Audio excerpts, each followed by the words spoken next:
Hello दोस्तों। तो आज हम बात करेंगे कमर्शियल प्रॉपर्टी के बारे में।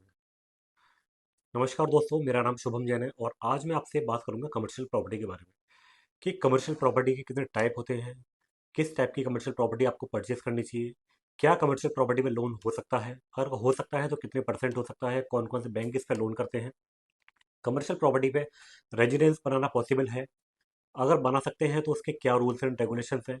तो आज ये कुछ टॉपिक्स हैं जिनके हम आज की वीडियो में कवर करेंगे। तो दोस्तों जल्दी से वीडियो को शुरू करते हैं। तो दोस्तों सबसे पहले हम बात करते हैं कि कमर्शियल प्रॉपर्टी कितने टाइप की होती है। जैसे कि ऑफिस स्पेस हो गया, शॉप्स हैं, शोरूम्स हैं, वेयर हाउसेज हैं, होटल्स हैं, और होता है कमर्शियल प्लॉट। दूसरा हम बात करेंगे कि कमर्शियल प्रॉपर्टी किस टाइप की अपन को परचेज करनी चाहिए अगर एक इन्वेस्टर हैं हम तो अगर आप इन्वेस्टर हैं तो मैं आपको पर्सनली सजेस्ट करूंगा कि आप कमर्शियल प्लॉट के अंदर जाइए। मैं आपको इसको एक कंपैरिजन करके बता दूं। मान लीजिए कि 50 लाख में आपको कोई एक ऑफिस स्पेस या कोई शॉप मिल रही है किसी मॉल के अंदर, और वहीं आपको 50 लाख में थोड़ा सा उससे 5-7 किलोमीटर दूर पर आपको कमर्शियल प्लॉट मिल रहा है। अगर आप इन्वेस्टर हैं तो पर्सनली सजेस्ट ये करूंगा आप प्लॉट में जाइए, क्योंकि प्लॉट में क्या होता है कि प्लॉट की कीमत हमेशा बढ़ेगी। कमर्शियल प्लॉट है, आज हो सकता है वो आप 50,000 रुपये की रेट में खरीद रहे हैं तो कल को उसकी 2 लाख, 3 लाख, 5 लाख रुपए गज की भी रेट हो सकती है। वहीं अगर आप कमर्शियल ऑफिस खरीदते हैं तो वहां आपको कुछ बहुत ज़्यादा बेनिफिट नहीं मिलने वाला। और फिर डिपेंड करता है कि वो मॉल चल रहा है ये नहीं चल रहा है, या उसके आने वाली कंडीशन क्या है, वहां पर क्राउड आएगा नहीं आएगा।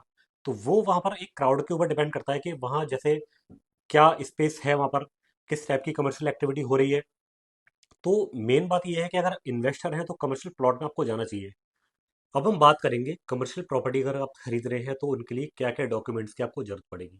देखिए, प्रॉपर्टी दो तरह की होती है, या तो फ्रेश पट्टा होता है या फिर रीसेल की प्रॉपर्टी होती है।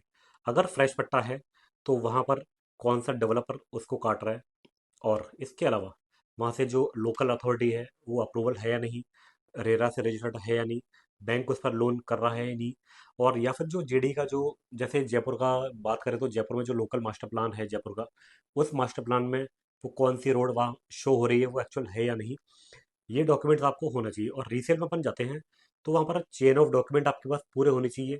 पट्टे की कॉपी होनी चाहिए आपके पास, साइट प्लान का फोटो होना चाहिए, और रोड का जो प्लान है वो भी होना चाहिए कि आपके प्लॉट के सामने कितने फीट की रोड है। लैंड यूज प्लान भी आपके पास होना चाहिए। और अगर उस पर कोई लोन पहले से चल रहा है तो उस लोन की भी आपको जानकारी होनी चाहिए।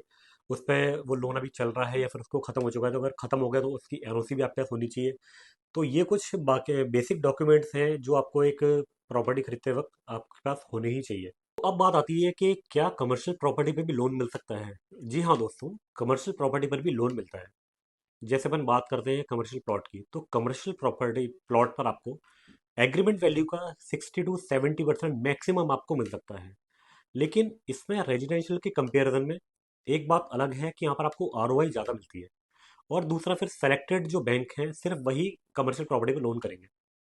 अगर आपका ओपन प्लॉट है तो जैसे अपन बात करें कि सेलेक्टेड जो बैंक्स हैं, और आरओआई की अपन बात करें तो रेजिडेंशियल में जैसे अगर 7.25 से अगर स्टार्ट होती है तो यही रेजिडेंट कमर्शियल की जो रेट है वो 10% के आसपास से स्टार्टिंग होती है, और जो 12%, 13% तक भी रेट हो सकती है।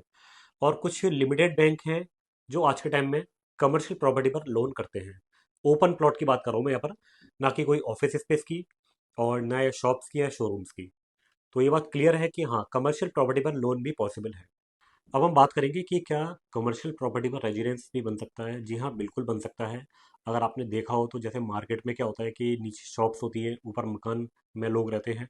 लेकिन इसी के कंपेयर में, इसी के अपोजिट अगर हम रेजिडेंशियल प्लॉट को लेते हैं तो वहाँ पर कमर्शियल प्लॉट होगा या नहीं होगा वो वहाँ की अथॉरिटी पे डिपेंड करता है। अगर रोड बड़ी है तो हो सकता है कि अथॉरिटी आपकी उससे प्लॉट को कमर्शियल कर भी दे और ना भी करे।